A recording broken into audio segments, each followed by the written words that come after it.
Well, on to the story now. KwaZulu-Natal Education Department has written to the Premier, Sihle Zikalala, requesting funds to hire more teachers needed by the new curriculum that prioritizes physical science and mathematics.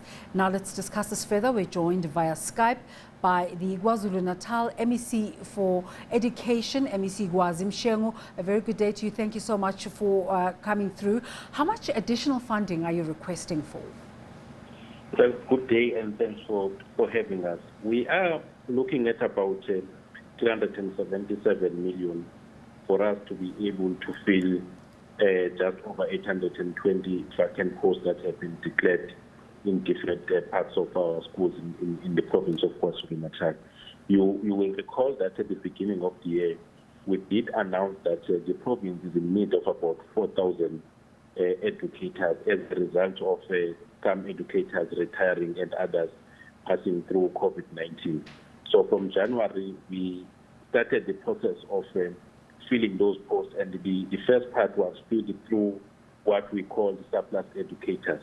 And surplus educators come as a result. Those are educators that are in the system already, but they need to be moved from their schools to others because of a declining enrollment. So when a school has a declining environment because of the PPN, we are then forced to move particular teachers to those to the schools where they are needed the most.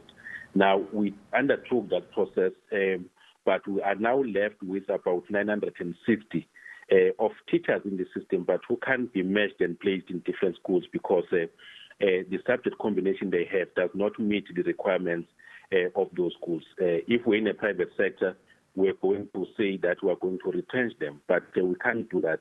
As a result of that situation, 820 posts remain vacant in the province of KwaZulu-Natal, and that's the money that we are asking for from the Premier Provincial Treasury.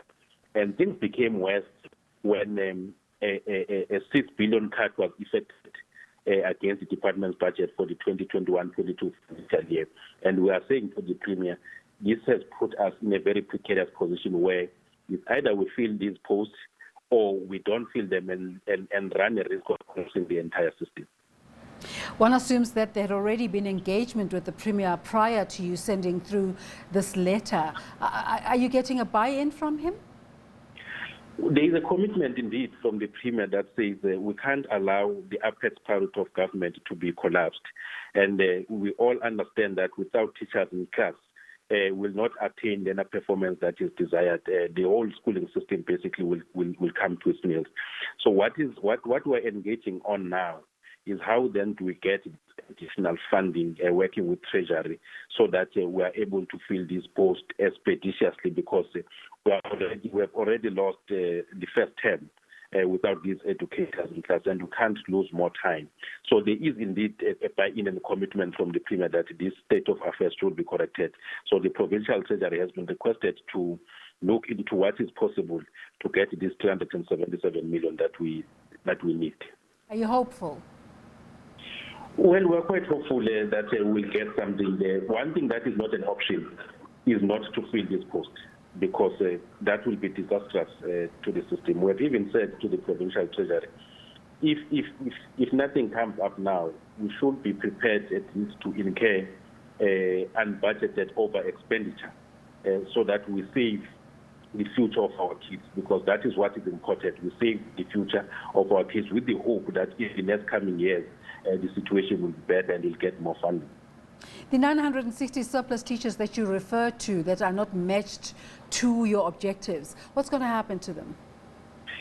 We are negotiating with the labor and other necessary stakeholders that we'll have to find a way of retraining these educators, because the subjects that require educators is not what they have. So we need to reskill them. In the province of KwaZulu-Natal, we have introduced a number of what we call technical and vocational subjects, which are in line with the demands of the current economy and future industries. Now, these educators have graduated with some subjects really which some of them are being phased out, some of them are overpopulated. Now, we need to find a way of reskilling them so that we can redeploy them back to school. If successful and managed properly, this project could really level up the quality of education in KwaZulu-Natal and hopefully, pour out to the rest of the country. What do you hope to achieve? What's your end goal? The end goal, one, is to equalize the standard of education across the province of KwaZulu-Natal. 70% of our schools are in rural areas, and this is where really we find a yawning gap between those who are in rural areas and those in township, rather in urban schools. So the end goal, first and foremost, is to ensure that we equalize the education system. But secondly, is to ensure that we produce learners that have skills, knowledge, and competencies that are required by the economy and future industry. You remember that we're not just teaching learners for the sake of teaching them. We want these learners to be absorbed by the economy, and for them to be properly absorbed by higher learning institutions and the economy, they need to be given necessary skills, knowledge, and competencies at a basic education level. That is why we're now moving on to introduce these new subjects, which in our view and based on the research are now demanded by the future industries as well as the economy. So we are hoping that in the coming years, we should be able to exit learners who are skilled in those subjects. And we are also working with the tertiary institutions also to try and inform their curriculum to say it must change and be able to seamlessly integrate between basic education, higher education, as well as the economy. The problem you're seeking to solve is not only a provincial problem. How are you engaging with the National Department in this regard?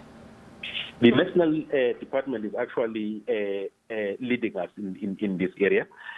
You will know that the Minister and the President had actually pronounced that soon we'll be introducing subjects like coding and robotics, as well as other technology-related studies, so that our learners are able to gain these competencies. So the National Department is leading us, even in terms of accrediting these subjects. We are all led by the National Department. So what that's a part of the that is led by the National Department is just that probably our tempo is a bit increased in the province of KwaZulu-Natal because of the edge that we are facing. On to another matter, we told the department has finalized the appeals of offending staff. What is this? Talk to us about the outcomes of these appeals. Well, there are a number of cases that we've been dealing with as the department, from sexual harassment, corporal punishment, fraudulent activities that have been happening in our schools. So we have about 18 of them. And 18 educators have been expelled from the department because they were found guilty of these irregularities and the other violations that are against our regulating statutes.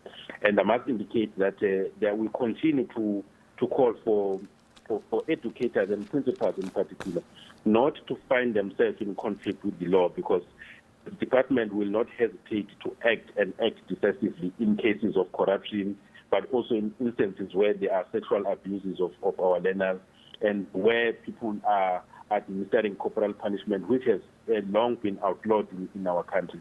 So these are the cases that we have finalized, and we have decided to expel the educators that were found guilty of those offenses. Yes, thank you for talking to us, but just a quick one. We're approaching the end of the first school term. Just your takeaways from returning to school, lessons learned in this COVID-19 time? Well, I think the first term has actually went relatively well, albeit the issue of the educators that we spoke about earlier on.